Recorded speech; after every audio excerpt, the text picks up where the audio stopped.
नमस्कार, आपके साथ मैं स्मिता शर्मा हूं। ये समय IBN 7 पर है प्रश्न पूछने का, जवाब मांगने का, हिसाब मांगने का, दिशा तय करने का। तो पूछिए तीखे सवाल, क्योंकि ये है प्रश्न का। सहारनपुर अभी शांत हो ही रहा है कि अब मेरठ के इस गांव को पुलिस छावनी में बदलना पड़ा है। वजह है एक लड़की का गैंगरेप और जबरन धर्म परिवर्तन कराए जाने का आरोप। सड़क से लेकर संसद तक और संसद से सोशल मीडिया तक इस गैंगरेप धर्म परिवर्तन कांड के बाद बवाल मचा हुआ है। पुलिस 4 में से 3 आरोपियों को गिरफ्तार कर चुकी है। जांच जारी है, फरार आरोपियों की तलाश भी जारी है। धर्मांतरण को लेकर के भी आरोप लगाए गए हैं। इसके संबंध में एक एफिडेविट भी प्रस्तुत किया गया है। हम लोग उस एफिडेविट की गहनता से जांच कर रहे हैं। पुलिस जांच के बीच केंद्रीय गृह मंत्रालय ने भी राज्य सरकार से पूरे मामले की रिपोर्ट मांग ली है। पीड़ित लड़की इंसाफ का इंतजार कर रही है और सियासी दल अपनी अपनी रोटियां सेक रहे हैं।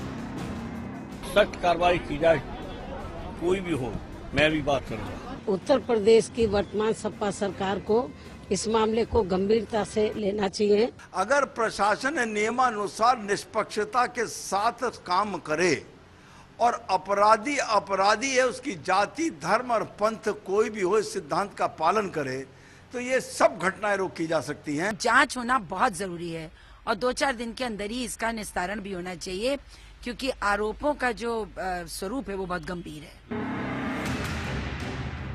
इस बयानबाजी के बीच प्रश्नकाल में आज चर्चा इसी पर कि क्या उत्तर प्रदेश में अखिलेश यादव सरकार नहीं चला पा रहे। आखिर क्यों यूपी में एक के बाद एक शहरों में धर्म से जुड़ा तनाव पैदा हो रहा है और प्रशासन कुछ नहीं कर पा रहा। आखिर इस हिंसा या माहौल बिगाड़ने की कोशिश का यूपी में होने वाले उपचुनावों से कोई रिश्ता है?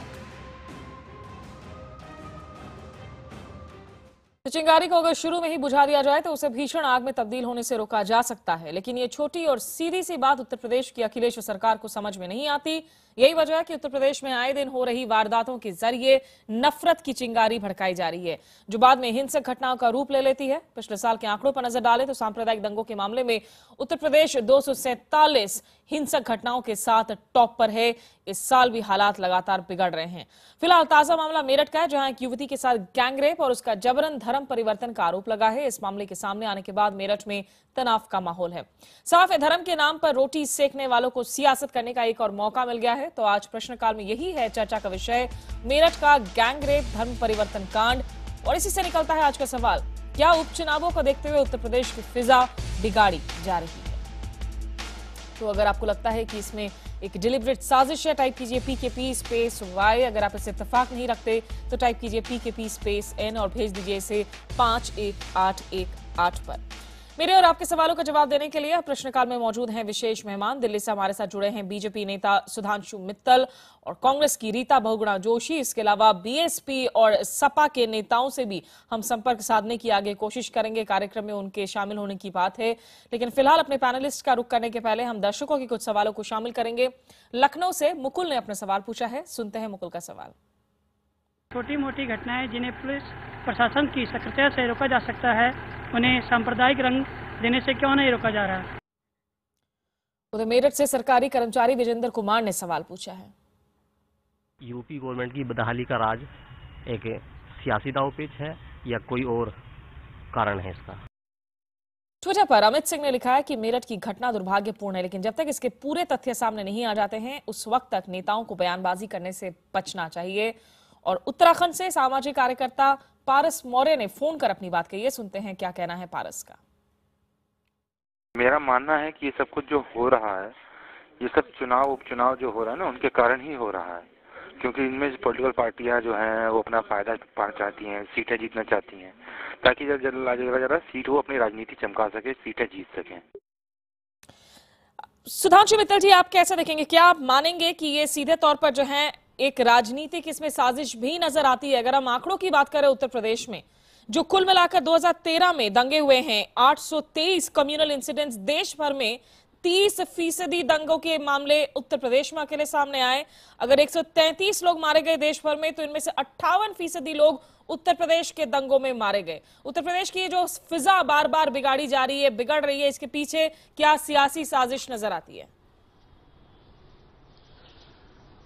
तुष्टीकरण की राजनीति और जातिवाद की राजनीति, जब यही आपका राजनीतिक धर्म हो जाएगा तो स्वाभाविक है कि प्रशासन में निष्पक्षता और न्याय के प्रति समर्पण दोनों नहीं होगा।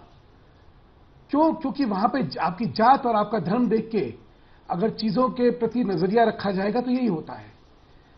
उत्तर प्रदेश का बहुत बड़ा एक दुर्भाग्य है कि अखिलेश यादव जी की सरकार से और अखिलेश यादव से लोगों को यह उम्मीद थी कि यहां पे अराजकता का माहौल नहीं होगा, कानून व्यवस्था जो है सुदृढ़ होगी और शायद एक नई सुबह होगी। लेकिन जातिवाद और धर्मनिरपेक्षता की जगह छद्म धर्मनिरपेक्षता, अल्पसंख्यकवाद, इन दोनों की जो कुरीति है और इन दोनों का जो कुशासन है, इससे जो है उत्तर प्रदेश का सारा माहौल खराब कर दिया। लेकिन सुधांशु जी, आपको कहना चाहता हूं जी, एक मिनट बस खत्म जी। रोज यूपी में आप देख रहे हैं रेप, क्राइम कैपिटल तो लखनऊ छोड़ दीजिए, यूपी क्राइम स्टेट बना हुआ है इस समय देश का। उसके पीछे कोई तो कारण रहा होगा। क्यों? जब आप प्रशासन में क्षमता ना देख के जात देखेंगे, धर्म देखेंगे, कोई अपराध हुआ तो आप उसके पीछे फिर जात और धर्म देखेंगे। न्याय जिसको कहते हैं न्याय पक्ष ना देख के आप धर्म और जात का अगर खेल करेंगे तो और क्या होने वाला है। वैसे ये आरोप और आखिरी में सिर्फ एक चीज कहना चाहता हूं, थोड़ा सा संक्षेप में सुधांशु जी, दूसरे पैनलिस्ट भी हैं मेरे साथ शो पर, प्लीज। जी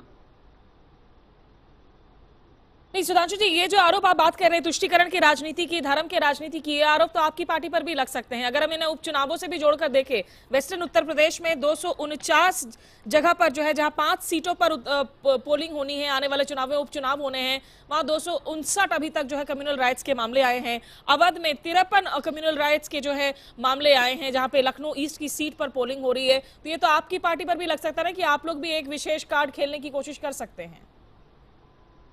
ऐसा है, प्रशासन में हम नहीं, धर्म के जो झगड़े ये हो रहे हैं, ये जो अल्पसंख्यकवाद की राजनीति से हो रहा है, इसमें हमारी क्या भूमिका है और इन चुनावों से क्या। इसको फिर मैं कह रहा हूं, देखिए आप असली जो प्रशासनिक कुरीतियां हो रही हैं उनको अगर आप चुनाव से जोड़ के इसको राजनीतिक रंग देंगे तो शायद ये दुर्भाग्यपूर्ण होगा। एक राज्य की सरकार अपना राजधर्म भूल के, जहां पे उसको इंसाफ की लड़ाई लड़नी चाहिए, वो उसको भूल के वो जात की और धर्म की जब लड़ाई लड़ रही है तो उसको आप बहाना दे देंगे ये कह के कि ये जो है उपचुनावों से संबंधित चीज है। इससे क्या लेना उपचुनावों का? इस लड़की का जो रेप हुआ है इसका उपचुनाव से क्या लेना? धर्म परिवर्तन जो हो रहा है उसका उपचुनाव से क्या लेना? चलिए, आप कह रहे हैं उपचुनावों से नहीं लेना देना, राजनीतिक रोटियां क्या आप कह रहे हैं उपचुनावों से लेना देना नहीं, लेकिन ये मामला सिर्फ मेरठ का नहीं है। हम सहारनपुर की बात करें, मुजफ्फरनगर की बात करें, पिछले 10 से 12 महीनों में लगातार जिस तरीके से फिजा बगड़ी है, इन चुनावों के बाद में भी 16 मई के चुनावी नतीजे के आने के बाद भी कम्युनल राइट्स के मामले सामने आए हैं। सुधींद्र भदौरिया जी, आपको लगता है कि इन्हें सियासी साजिशों से जोड़कर देखना गलत तरीका है? देखिए, जो उत्तर प्रदेश के हालात हैं वो मैं कहना चाहता हूं, तुष्टीकरण की जगह ये जो सरकार है, प्रशासनिक दिवालियापन, सरकार का दिवालियापन और जो गंभीर अपराध हैं, बलात्कार, हत्याएं और कानून व्यवस्था का बिगड़ना, ये सारे मामले किसी धर्म के मामले से जोड़कर न देखकर, बल्कि वहां सरकार का संपूर्ण रूप से विफल होना, अपराधियों का वहां के प्रशासन पर काबिज होना, ये सारी समस्याओं के जड़ में है। इसको किसी धर्म के साथ जोड़कर या जाति बिरादरी के साथ जोड़कर देखना गलत होगा। क्योंकि मैं ये कहना चाहता हूं, अब जैसे बलात्कार की घटनाएं केवल एक धर्म के महिलाओं के साथ नहीं हो रही हैं या एक अमुक जाति की महिलाओं के साथ नहीं हो रही हैं, ये अन्य धर्मों के लोगों के साथ भी हैं, जातियों के साथ भी हैं। और केवल एक जाति के लोग दूसरी जाति के खिलाफ, धर्म के लोग एक दूसरे धर्म के खिलाफ, ये दृष्टिकोण से देखकर हम सच्चाई तक नहीं पहुंचेंगे। सरकार, ये जरूर मैं मानता हूं, उत्तर प्रदेश की संपूर्ण रूप से विफल है। सुधींद्र जी, कहीं ऐसी बात तो नहीं कि एक तरफ जहां प्रशासनिक जो है वो खामियों की तो बात हम कर ही रहे हैं, उससे तो कोई उस पर दो राय नहीं हो सकती है, लेकिन इस पर जिसे हम कहते हैं फिशिंग इन ट्रबल्ड वाटर्स, यहाँ तमाम राजनीतिक दलों के अपने हितों की बात भी हो सकती है, अपने पॉलिटिकल डिविडेंड्स की भी बात हो सकती है। जब कलराज मिश्रा आकर बयान देते हैं कि भाई जो लोग हिंसा में शामिल हैं वो एक ही कम्युनिटी को बिलोंग करते हैं, उनके खिलाफ सख्त कार्रवाई हो, ये एक पॉलिटिकली लोडेड स्टेटमेंट होता है। आजम खान जब आकर कहते हैं कि सहारनपुर में पिछले दिनों जो कुछ हुआ, इस प्लान को आपने आरएसएस हेडक्वार्टर्स में हैच अटैच किया। क्या ये सारे राजनीतिक दलों की कोशिश नहीं है कि बिगड़े हुए माहौल को आप और बिगाड़े ताकि आपको राजनीतिक फायदा हो सके? देखिए, देश और समाज में समरसता और सद्भाव ये सबसे ज्यादा जरूरी है, और संविधान हमारे लिए इस बात के लिए जोर देता है कि हम इन मूल्यों का अपने रोज रोज के दिन में आचरण प्रस्तुत करें। अगर हम इसके विपरीत कोई भी कदम उठाते हैं, ये संविधान के कानून के विरोध में है। मैं ये कहना चाहता हूं कि अपने निजी हित या संकीर्ण हितों के लिए इतना छोटा हमको दायरे में अपने आप को नहीं फांसना चाहिए। हमें थोड़ा व्यापक मन से, बड़े दिल के साथ जो असली समस्या है, जो असली समस्या वहां पर हमारे सरकार का विफलता है, वहां पर अपराधियों का सशक्तिकरण हुआ है, इस वजह से सारी उत्तर प्रदेश के अंदर ये समस्याएं बढ़ रही हैं। सुधींद्र जी, आप जो बातें कह रहे हैं बेहद ही खूबसूरत बातें हैं, होना तो कुछ वैसा ही चाहिए लेकिन हो नहीं रहा है। मैं दर्शकों को यह भी बता दूं कि हमें इंतजार था कि समाजवादी पार्टी के साहिब सिंह सैनी जी हमारे साथ जुड़ेंगे, अभी तक वो हमसे जुड़ नहीं पाए हैं। हमें इंतजार रहेगा कि आगे कब वो जुड़ते हैं। रीता बहुगुणा जोशी जी, मैं एक बार फिर से दोहरा रही हूँ, प्रशासनिक खामियों की भी हम बात करेंगे आगे, लेकिन क्या राजनीतिक दलों की कोशिशें नहीं है? सहारनपुर में जो कुछ हुआ उसमें जो एफआईआर दर्ज हुआ, चार्जशीट नहीं, उसमें खुद कांग्रेस के स्थानीय नेता मोहर्रम अली पप्पू का भी नाम सामने आया। तमाम दल, हर किसी की कहीं ना कहीं कम्युनिटीज के साथ इंटरेस्ट है कि उनको कोई फायदा हासिल हो सके, अगर धर्म और जाति के नाम पर बांटा जा सकता है उत्तर प्रदेश को। तो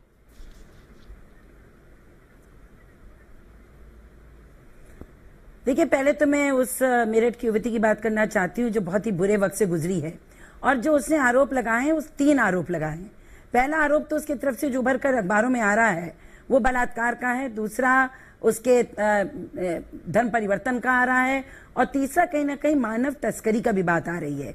अब ये तीनों भारतीय हमारे कानून के अंतर्गत बहुत संगीन जुल्म है, और मैं ये कहना चाहूंगी कि बहुत त्वरित तरीके से जांच करके और इसमें बहुत सख्त कार्रवाई शासन को करने की आवश्यकता है। अगर शासन लचरपन दिखाता है तो ये माना जाएगा कि वो इन हालातों को काबू करने में अक्षम है और नहीं करना चाहता है। और दूसरा पक्ष जो है वो ये है कि क्या ये जो मसला है ये हमारे लिए राष्ट्रीय स्तर पर एक सोच का विषय है, या फिर इसको हम धर्मांतरता की ओर ले जाएं, या इसको हम कम्युनलाइज करें। मैं सीधे कहना चाहती हूँ कि ये सांप्रदायिक मुद्दा बाद में है, पहले महिला की अस्मिता का प्रश्न है। और मुझे जो लग रहा है डिस्कशन से, सुधांशु जी जो बोल रहे थे, मुझे यही उम्मीद थी बीजेपी से। उन्होंने सीधे लाके इस मुद्दे को दम पे बैठा दिया।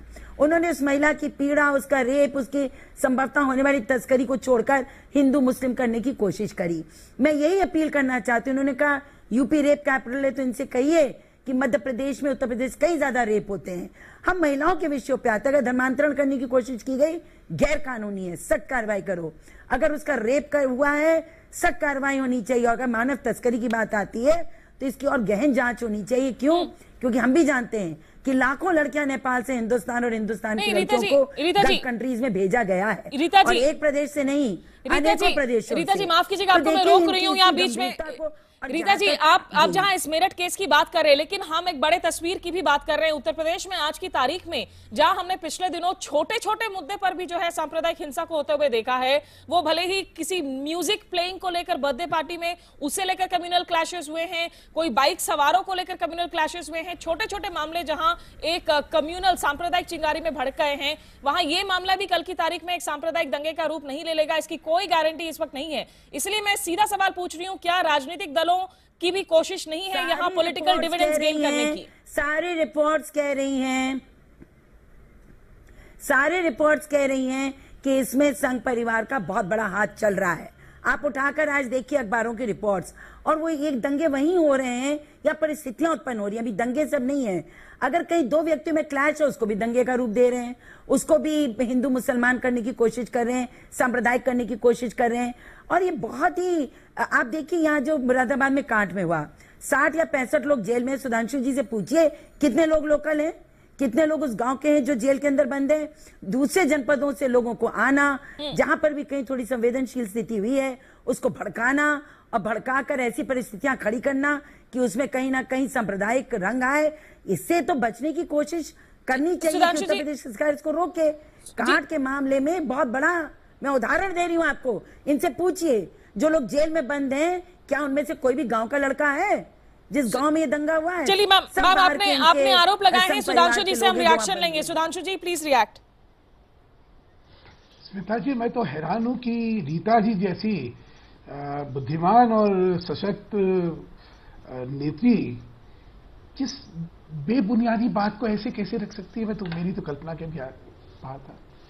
रिपोर्ट आ रही है, संघ परिवार का हाथ है। कौन सी रिपोर्ट आई है भाई? कौन सी आईबी की रिपोर्ट आई है? कौन सी जांच की रिपोर्ट आई है? कौन सी कुछ आई है? अगर हम लोग बोलते समय या इल्जाम लगाते समय कोई संयम नहीं बदलेंगे तो अपनी विश्वसनीयता खो देंगे। मैं दूसरी बात आ रहा हूं, इस समय प्रदेश का सांप्रदायिक माहौल इतना खराब हो गया है कि बार बार दंगे हो रहे। क्या ये चिंता का विषय नहीं होना चाहिए? आखिरकार क्यों नहीं हो रहा है? क्यों दंगे हो रहे हैं? और प्रशासन जो है उसका लचर व्यवहार क्यों है? क्यों प्रशासन में इतना सक्षमता नहीं होनी चाहिए कि कोई दंगा करने की हिम्मत ही नहीं कर सकता है? और दंगों के जेनेसिस में जाइए, बार बार किन कारणों से हो रहा है। और मुझे डर है ये जो धर्मांतरण वाला विषय आया है, ये और जो है इसकी गंभीरता को बढ़ा रहा है। मुझे डर है कि इस तरह से और सांप्रदायिक माहौल जो है प्रदेश का खराब होने वाला है। चलिए, मैं सिर्फ आपको एक चीज बता रहा हूं, आप कल्पना करिए, इसका परिप्रेक्ष्य समझिए। एक कल्पना करिए, world over anti conversion act, इसकी मांग कौन करता है? माइनॉरिटीज करती हैं वर्ल्ड ओवर। क्यों? उनको हमेशा डर रहता है कि मेजॉरिटी के वजह से उनका सांस्कृतिक और धार्मिक उनका उत्पीड़न हो सकता है। यहां उल्टी स्थिति है। यहां पे मेजॉरिटी कह रही है कि एक कानून लाना चाहिए जिसमें कि एंटी कन्वर्जन जो है वो एक्ट आना चाहिए। क्यों यहां उल्टा हो रहा है? क्यों? क्योंकि यहां पे धर्मनिरपेक्षता के नाम पर जो सांप्रदायिक तुष्टीकरण की राजनीति हो रही है उसने सारा माहौल खराब कर रखा है। मैं सिर्फ एक, जहां तक राज्य सरकार है, एक ही धर्म होगा। ये सवाल एक ही धर्म होगा, वो ये धर्म होगा कि चाहे कोई ही हो, कानून कानून है, कानून का उल्लंघन हम किसी को नहीं करने देंगे। सुधांशु जी, मैं फिर कह रही हूँ, यहाँ पर सपा के इस वक्त जो है नुमाइंदे हमारे साथ शो पर नहीं है। साहिब सिंह सैनी को हमारे साथ होना था, किन्हीं कारणों से वो नहीं आए। रीता जी, मैं सुधींद्र जी, मैं यही सवाल पूछना चाह रही हूँ कि एक राजनीतिक दलों की गैर जिम्मेदारी भी तो नजर आती है ना। अब रीता बोगड़ा जोशी ने आरएसएस का नाम ले लिया, कलराज मिश्रा आकर कुछ नाम ले लेते हैं, आजम खान आकर कुछ नाम ले लेते हैं। क्यों ना मामलों की इन्वेस्टिगेशन तक राजनीतिक दल कम से कम अपनी रोटियां सेकने की कोशिश ना करें, जिम्मेदारी से बयान दे। मैंने आरएसएस ने, मैंने, चलिए रीता जी आप बोल लीजिए, फिर मैं सुधींद्र जी के पास जाती हूं। 14 एमपी और 40 एमएलए को मैं बोलूंगी जी। देखिए, जो इन्होंने कहा, आपने कांट का मामला लीजिए, 14 एमपी और 40 एमएलए, सब एमएलए को कहा गया कि कांट पहुंचो और जाकर वहां पर आप आंदोलन करो। तो इसका क्या मतलब हुआ? अगर ये संघ परिवार के हिस्सा नहीं है तो बोले कहीं भी कोई अगर संवेदनशील स्थिति उत्पन्न होती है, सारे दलों को मिलकर उसको, सारे दलों को मिलकर रोकनी चाहिए। दूसरी बात, मैं ये कह रही हूँ, अपराध को रोकना चाहिए, पर अपराध को सांप्रदायिक रंग नहीं देना चाहिए। दो लड़के हैं तो उसको सांप्रदायिक रंग मत दीजिए। अगर लड़की का अगर बलात्कार हुआ है, इसको एक मिनट सुधींद्र जी, जिस चीज का, जिस विरोध का जिक्र कर रहे हैं रीता जी, सुधांशु जी एक मिनट चाहूंगी, हम चर्चा कर रहे हैं, चर्चा में गंभीरता रखिए। सुधांशु जी, रीता जी आपसे चाहूंगी मैं कि आप एक मिनट अगर आप थोड़ा सा शांत हो सके। सुधींद्र जी, जिस विरोध का जिक्र कर रहे हैं सुधांशु जी, सांप्रदायिक रंग दे देते हैं। रीता जी एक मिनट मैं आपसे चाहूंगी मैं कि सुधींद्र जी को भी मैं डिबेट में जोड़ सकूं। सुधींद्र जी, जिस विरोध का जिक्र कर रहे हैं सुधांशु जी, उसे आंदोलन का नाम दे रहे हैं। क्या ये आंदोलन है? ये राजनीतिक दलों का गैर जिम्मेदाराना रवैया है कि जब तक इन्वेस्टिगेशंस पूरी नहीं हो जाती आप वहां उस मामले को जो है और ज्यादा आग में घी डालने का काम करने के लिए पहुंच जाते हैं? जहां पर बलात्कार जैसी घटनाएं हो, जहां पर हत्याएं हो या सांप्रदायिक तनाव और टकराव हो, वहां पर राजनीतिक दलों की बहुत जिम्मेदारी बढ़ जाती है कि वहां पर संजीदगी के साथ सद्भाव बनाए रखें। और अगर हम वहां पर तुष्टीकरण के नाम पर टकराव पैदा करेंगे तो हम अपने संविधान के साथ, अपने लोकतंत्र के साथ हम निश्चित तौर पर स्वयं तौर पर उस पर कुठाराघात करेंगे। मैं ये कहना चाहता हूं, एक राजनीतिक कार्यकर्ता होने के नाते सभी की और लोगों की भी जिम्मेदारी बन जाती है कि ऐसी परिस्थितियों में आग में घी डालने का काम न करें, बल्कि वहां पर सांप्रदायिक सद्भाव बनाए। ये जरूरी है, सरकार पर दबाव बनाकर जो अपराधी लोग हैं उनको दंडित करवाएं, ना कि ये वहां पर जाकर तुष्टीकरण, अपराधीकरण हो रहा है। तो तुष्टीकरण कहां से आ गया? ये अपराधीकरण है और सरकार का विफलता है। ये हम लोगों को सामने प्रकाश में लानी चाहिए। चलिए, इस पर कम से कम आप लोग आम सहमति बना रहे हैं। यहाँ झट से एक सवाल ले लेंगे। लखनऊ से अतुल यादव ने अपना सवाल पूछा है, सुनते हैं क्या कहना है अतुल का। कानून व्यवस्था से जुड़ी घटनाओं को धर्म से क्यों जोड़ देते हैं राजनीतिक दल? और फेसबुक पर दिव्यांशु राठौड़ ने लिखा है कि सामान्य घटनाएं सांप्रदायिक रंग तभी लेती हैं जब लोगों को प्रशासन पर भरोसा ना हो। सुधांशु जी, आखिरी आपसे 20 सेकंड्स में कमेंट चाहूंगी कि आप एश्योरेंस देंगे आपकी पार्टी किसी तरीके से जो है फिशिंग इन ट्रबल वाटर्स करने की कोशिश नहीं करेगी? सरकार की विफलता अपनी जगह, आप लोग नहीं सकेंगे? बिल्कुल नहीं। हम एक बहुत जिम्मेदार राजनीतिक संगठन है। हम चाहते हैं कि कानून व्यवस्था बनी रहे। हम सामाजिक सद्भावना चाहते हैं। हम बिल्कुल नहीं चाहते ये हो केस जो है, केस रजिस्टर नहीं हुआ, देर हुई, क्यों नहीं प्रशासनिक कार्रवाई करी गई? जिन्होंने ये सारी घिनौनी हरकत करी उनको क्यों नहीं अभी तक पकड़ा गया? क्यों? क्योंकि मैं फिर कह रहा हूं, जब तक प्रशासन निष्पक्ष नहीं होगा तब तक ये समस्याएं आती रहेंगी। प्रशासन को निष्पक्ष करिए ताकि रूल ऑफ लॉ चले। ये रूल ऑफ लॉ नहीं होगा तो निश्चित रूप से कानून का डर नहीं होगा तो जमीन भी जो है हमेशा कहीं ना कहीं तैयार रहेगी ताकि दूसरे लोग आकर, दूसरी ताकतें आकर जो है इसका और ज्यादा गलत फायदा उठा सके। बहरहाल बहुत बहुत शुक्रिया सुधींद्र जी, साथ ही साथ रीता बहुगुणा जोशी और सुधांशु मित्तल आपका हमारे साथ जुड़ने के लिए। साहिब सिंह सैनी हमारे साथ नहीं जुड़े इस कार्यक्रम में समाजवादी पार्टी के, हालांकि उनको इन सवालों का जवाब देना था कि प्रशासनिक तौर पर अखिलेश यादव सरकार आज की तारीख में पूरी तरह से विफल क्यों नजर आ रही है। जिस चिंगारी को आप वक्त रहते शायद रोक सकते हैं वो पूरी तरीके से आग बनकर क्यों भड़क रही है। बात आज के सवाल पर एसएमएस के जरिए मेरी लोगों की राय की। हमने पूछा था कि क्या उपचुनावों को देखते हुए उत्तर प्रदेश की फिजा बिगाड़ी जा रही है। अभी तक मिले जवाबों के मुताबिक हमें 60% लोगों ने हाँ में जवाब भेजा है, जबकि 40% लोग ऐसा नहीं मानते हैं। तो जाहिर बात है कि उत्तर प्रदेश जिसे कभी जो है उत्तम प्रदेश का सपना बार बार उसको लेकर दिखाया जाता है, लेकिन आज की तारीख में वहां नफरत की सियासत की जा रही है और उसके पीछे जो वजह है कि कानून व्यवस्था का डर नहीं रह गया है प्रदेश में। प्रश्नकाल में अगर आप हमारे साथ जुड़े तो बहुत बहुत शुक्रिया। फिर मुलाकात होगी एक नए मुद्दे और कुछ और तीखे सवालों के साथ।